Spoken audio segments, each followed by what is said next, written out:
so much.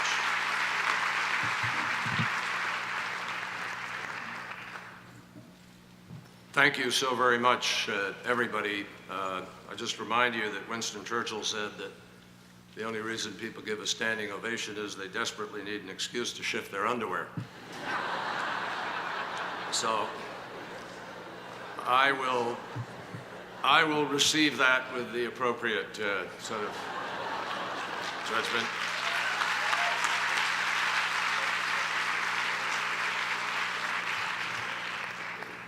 Dean Bosworth and Dr. Peter Ackerman, who I thank profusely for reminding you all of the greatest advice a Class Day speaker ever gave before I speak.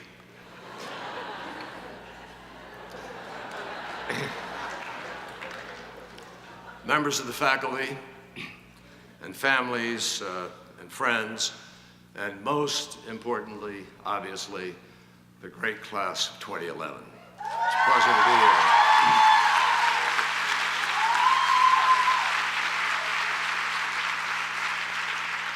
I can tell you guys aren't pumped at all. I don't know.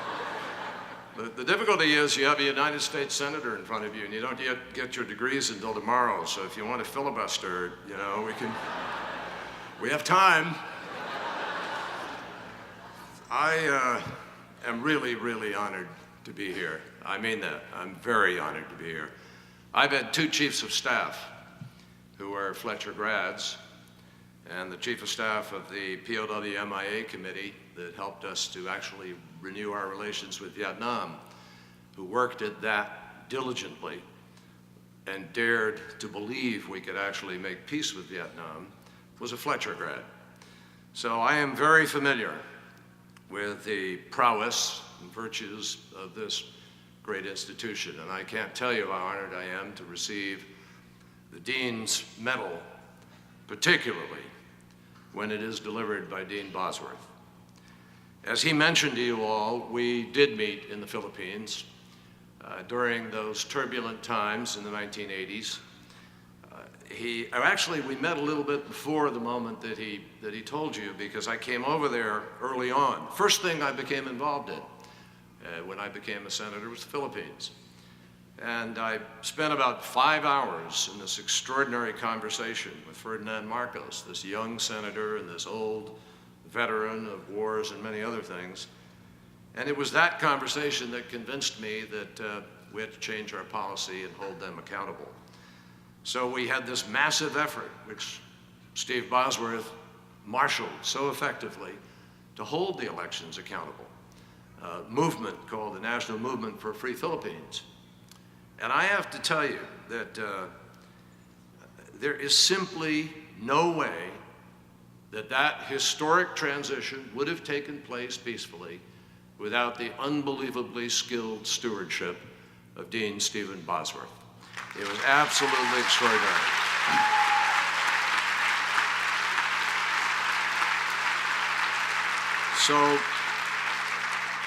So I've been a great fan of his for some period of time, and was pleased to be among those who commended his name for taking on the task he has now, which is for the president to receive his counsel on North Korea. He is just back from South Korea. This is a challenge that is far from settled. But we are, all of us, very glad that it is in Ambassador Bosworth's hands. And frankly, I can't think of anybody, and I hope you share this with me, more capable, more tuned in to the currents of international affairs to help guide the graduates of Fletcher and the future Fletcher alum who will fill all these important positions through the mafia that you're going to appeal to. I can't think of anybody better to do that than Dean Bosworth. You are lucky to have him, and we're all lucky. He's a great asset for us.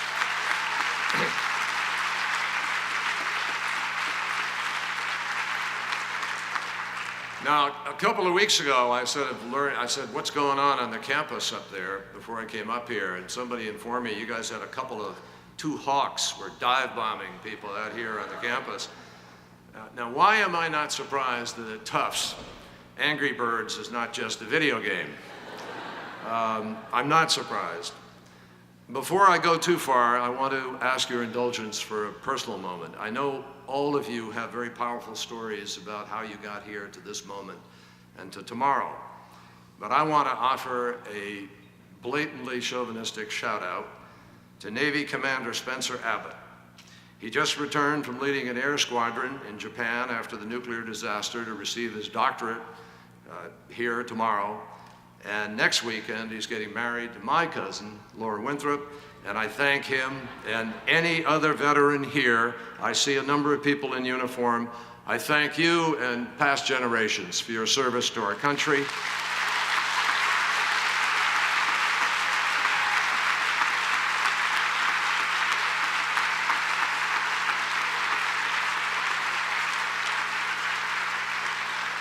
And now that I have embarrassed them both enough, he probably won't show up tomorrow to get his degree. Maybe they'll both elope, if he still wants to be part of our crazy family. Now, I guess everybody here has heard that biblical experts expect the world is going to end at 6 o'clock tonight. After this week, that's not a minute too soon for Newt Gingrich.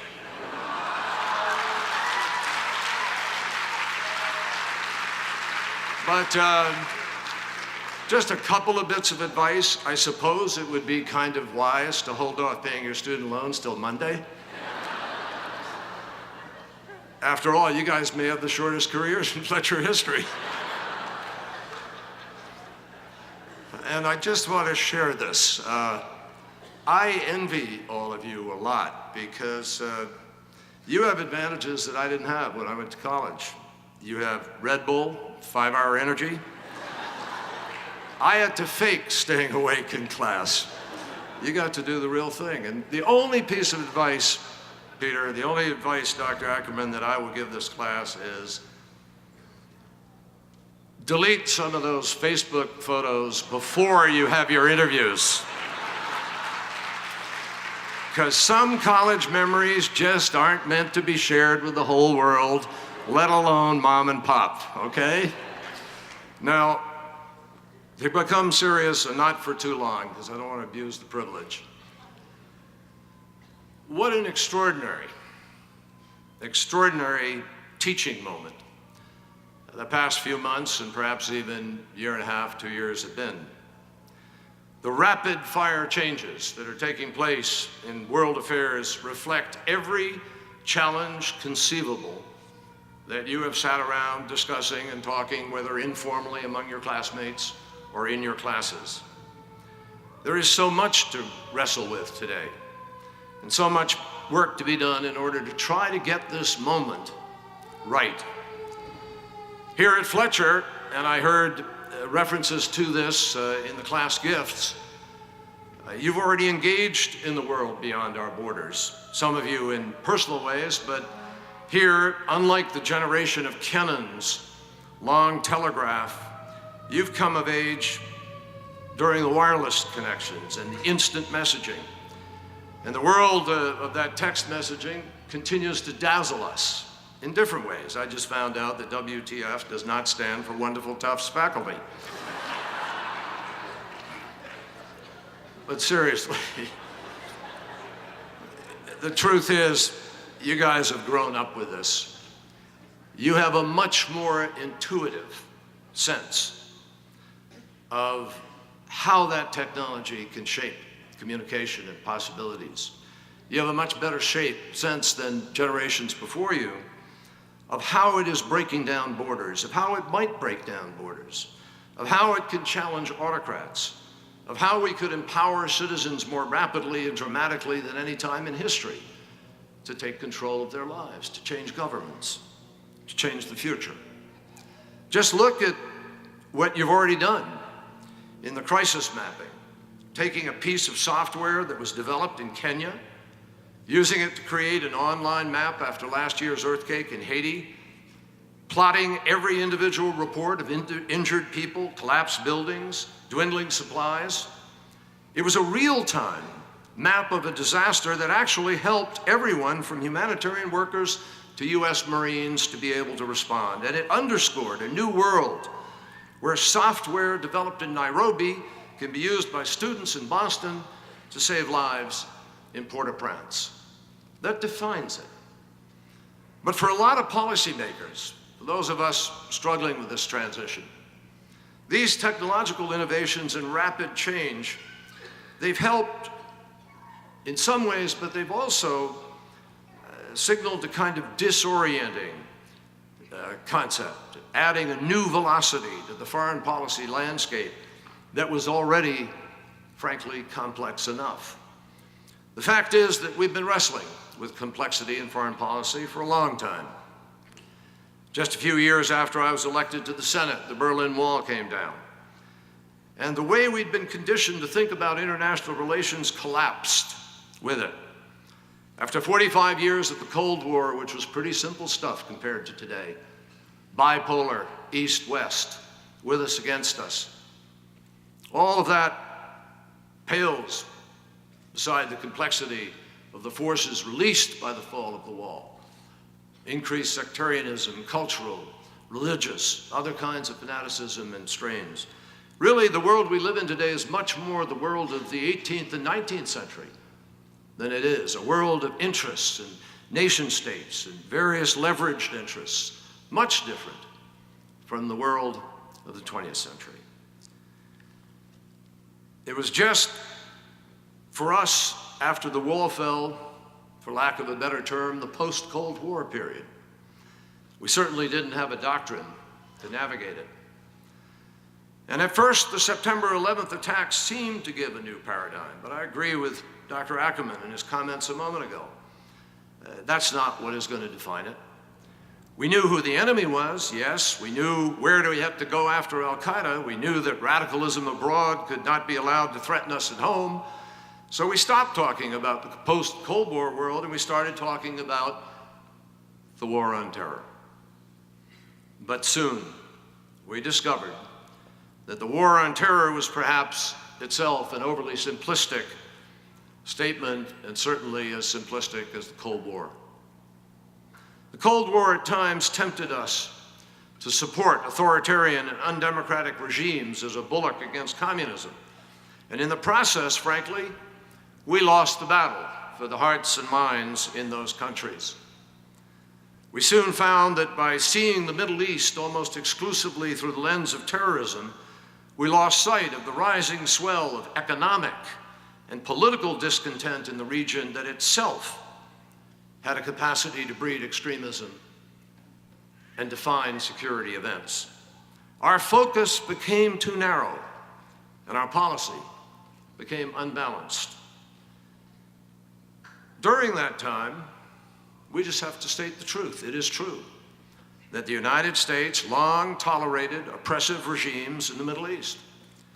Our dependence on oil undercut our values in the region for decades, but after September 11th, more than oil, it was our fear that secular dictators were the only alternative to Islamic radicalism that empowered rulers to justify their repression at home and to extract ever greater support from us. We failed to confront the reality that extremism of al-Zawahiri, it was first proselytized in Egypt's prisons where zealots and Democrats alike were imprisoned and tortured. And we were largely muzzled in public about the abuses that we warned Arab leaders of in private. Sometimes it was for very good reasons, as when Sadat and Mubarak agreed to peace with our ally Israel. But the inconvenient truth was that, like it or not, our foreign policy relied heavily on our relationships with autocrats. The Arab Spring has changed that calculation, and has changed it for the better, even though there were great unknowns.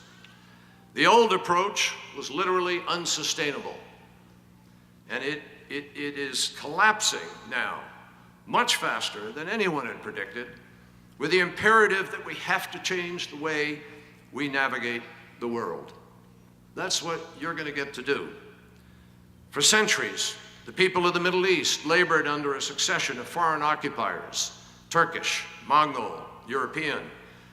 And then they left in the years after World War II, and when they left, in many cases, They were merely replaced with homegrown dictatorships and proxy powers. Undemocratic regimes buttressed by powerful and unaccountable security institutions became the norm. The result was complete civil decay. When people can't trust their government, when they have no outlet for their frustrations, no enfranchisement, when their hopes are suffocated by repression, their anger builds, and as it builds, their society erodes. That erosion was accelerated stunningly by a lack of economic opportunity. Countries in the region, rich in oil and gas, pumped prosperity out of the ground, but that pipeline flowed to the ruling families, not the people, in most of the countries, not all. Leaders did not invest in their populations in most of the countries, not all. In education, infrastructure, technology, good jobs and sustainable economic growth were nowhere to be found, and too often resentment at the lack of middle-class opportunity was channeled by demagogues and ideologues alike against the West rather than directed at their own governments. It is no irony that in the 1950s, when Pan-Arabism burst onto the scene, that at that period of time, Israel and Turkey had the same per capita GDP as Egypt. Egypt today has the same per capita GDP it had back then. All of that changed this spring, not with the explosion of a suicide vest or an IED, which is why I agree completely with what Dr. Ackerman said about how so relevant politically Osama bin Laden might have been in the context of things, notwithstanding the threats that we faced. But it happened with the act of a single fruit vendor in Tunisia, a young man who said that no longer was he going to have his dignity denied. All those years of political and economic dissatisfaction suddenly burst into revolution. Long simmering grievances were brought to a head in Tunisia and then magnified by technology. Overnight, inspiring formerly isolated impulses into collective action. Arab television networks and the social networks, Facebook, Twitter, transformed that movement that might have been stopped under other circumstances in the town of Sidi Bouzid, and instead it helped it spread throughout the Middle East, and the result was stirring triumphs in Tahrir Square, in Tunis, unprecedented protests in Yemen and Bahrain, and brutal crackdowns ongoing right now in Libya and Syria. And so here we are, as you graduate, a moment of great uncertainty, with the entire, but not unimportantly, a moment of extraordinary promise, if we make some of the right choices.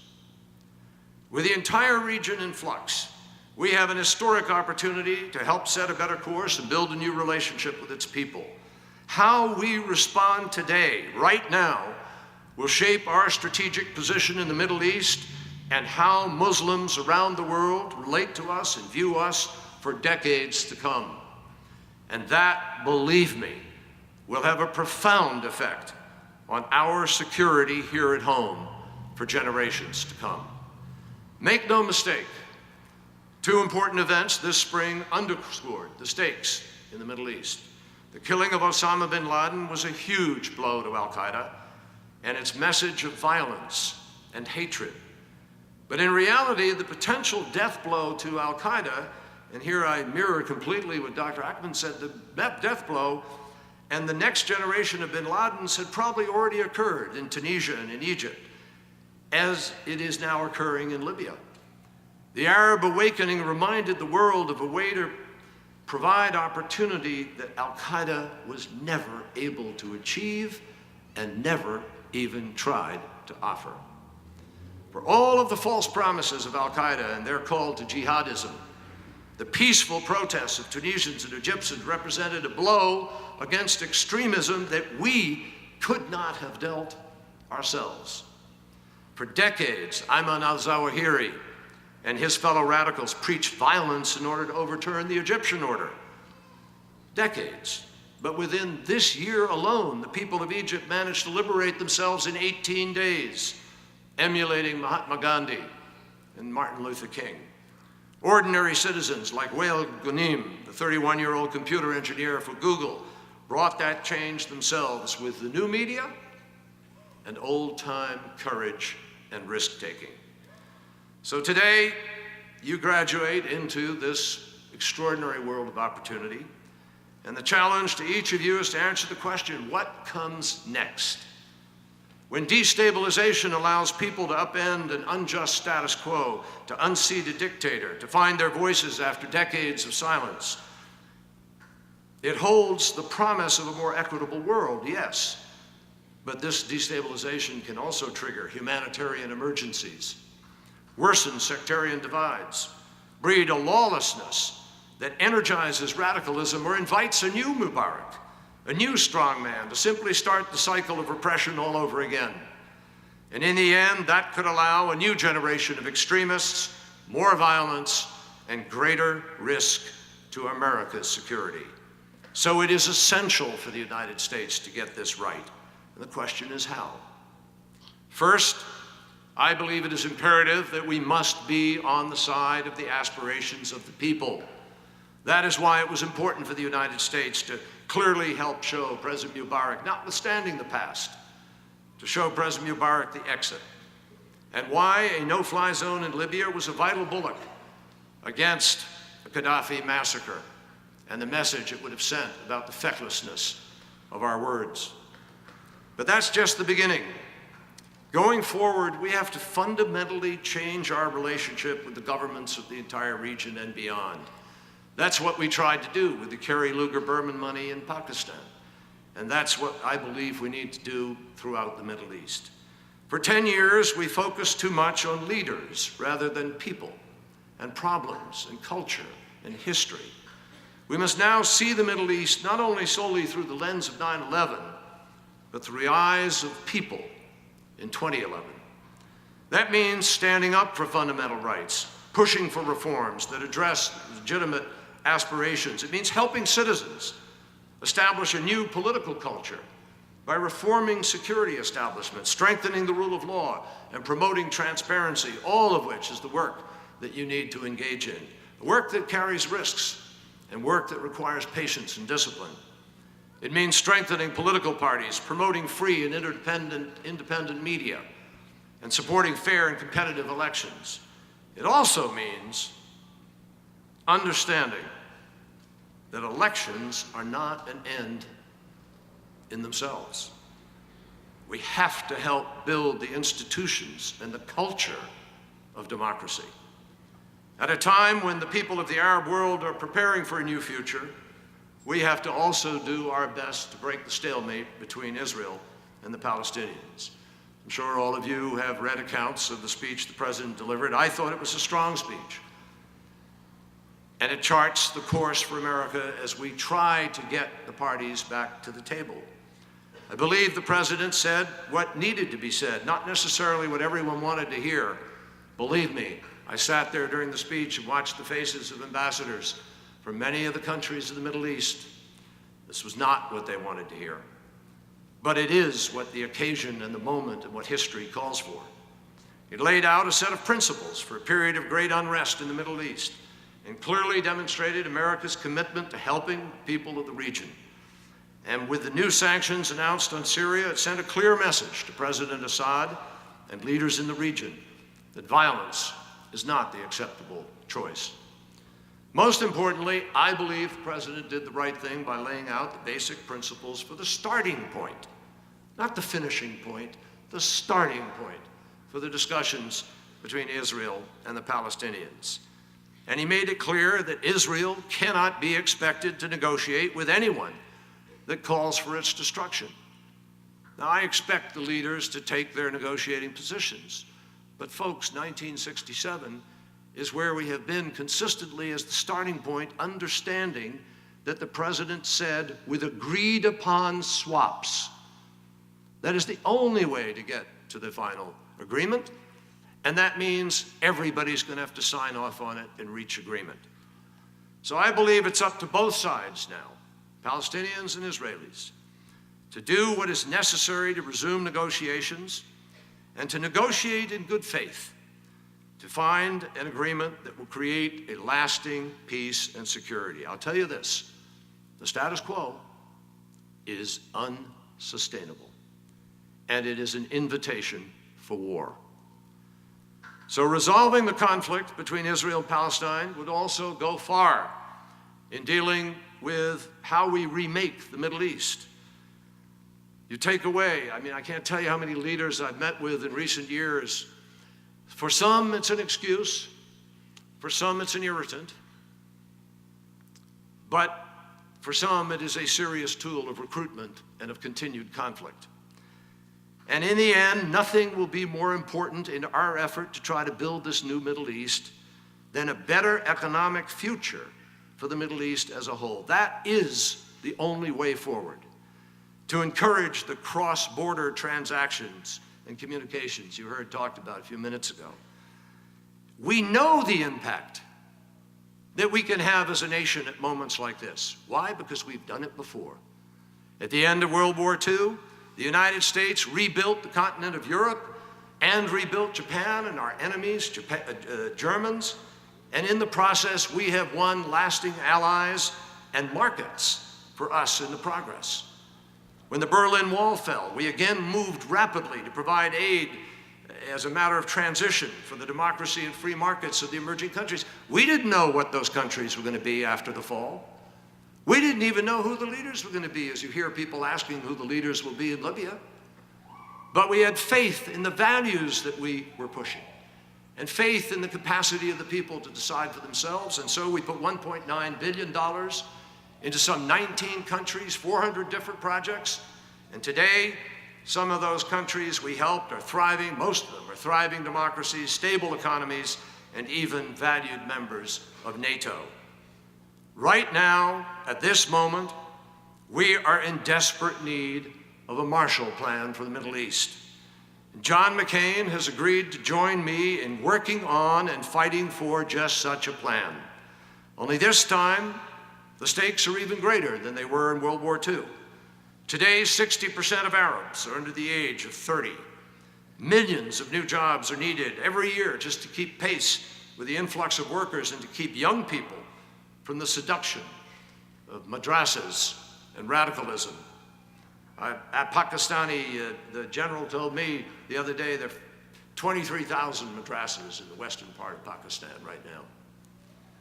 But the supply by us has simply not met the demand in terms of those jobs.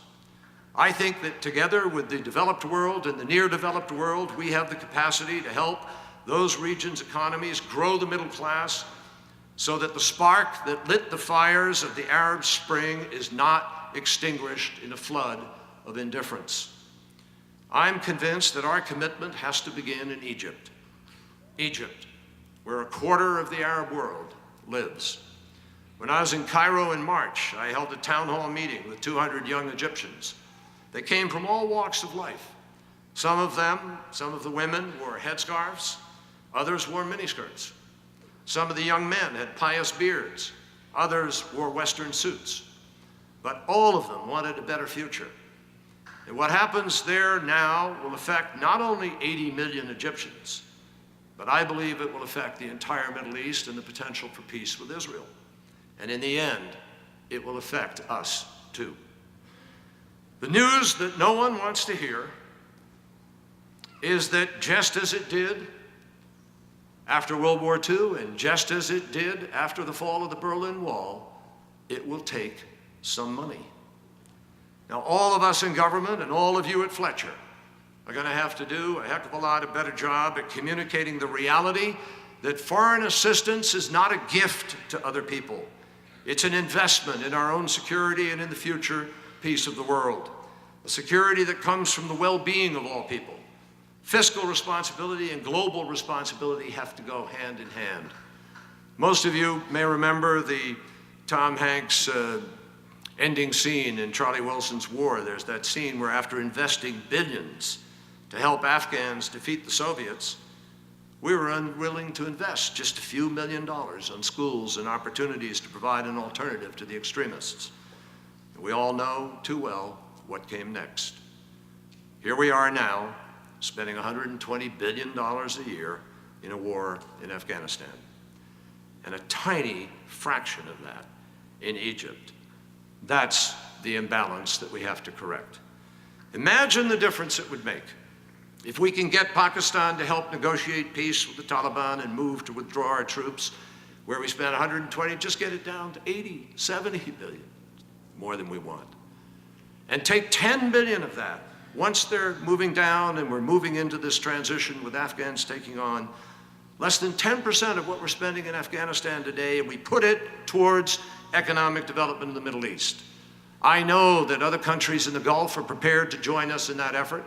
One country has talked about putting 10 billion in all by itself. If we do this as we draw down our troops and de-escalate the war, we can reallocate in a way that is sustainable and cooperative with the Egyptians and others who share our vision of this challenge. In February, I announced one component of this effort, enterprise funds for Tunisia and Egypt, and we'll invest in small and medium-sized businesses to try to restore their economy. When I was there the other day, 2% occupancy in their hotels. We've got to get their economy moving, or they'll be back in Tahrir Square, and who knows, Muslim Brotherhood, other offerings will supplant this moment. If our efforts in Eastern Europe are any indicator, these funds can create thousands of jobs, repay the original U.S. investment with interest. And they can help create new markets and investment opportunities that will ultimately benefit our own economy and our own security in the future. The entire international community shares our interest in a prosperous and stable Middle East. And so we have to be the convener. We have to be the catalyst. We have to reach out for these resources and marshal them intelligently. We have to do foreign aid better. We're going to need your thoughts, all of you, to come in and help us do this on the ground in a more effective way. And I believe that it is safe to say the old paradigms simply won't suffice. We need new thinking and bold action. This is where you come in. The challenge for your generation of diplomats, policymakers, thinkers, is to be prepared to think differently, act courageously, and define this new world and these new opportunities. Don't leave it to isolationists and extremists in our own country who can't see beyond the water's edge. You'll need to fight back against that increasing isolationism, let me tell you. And you'll have to fight back against people with very short horizons, against exploitative politicians who play to simplistic slogans, always looking to the short term. That ability, that willingness, is precisely the gift and responsibility that Fletcher has given you. The ability to think for the long term, to define a vision for the future, and the courage, the pride to be able to act on those thoughts. And that is why President Kennedy's judgment is relevant today. It is time for a new generation of leadership, he said, for there is a new world to be won.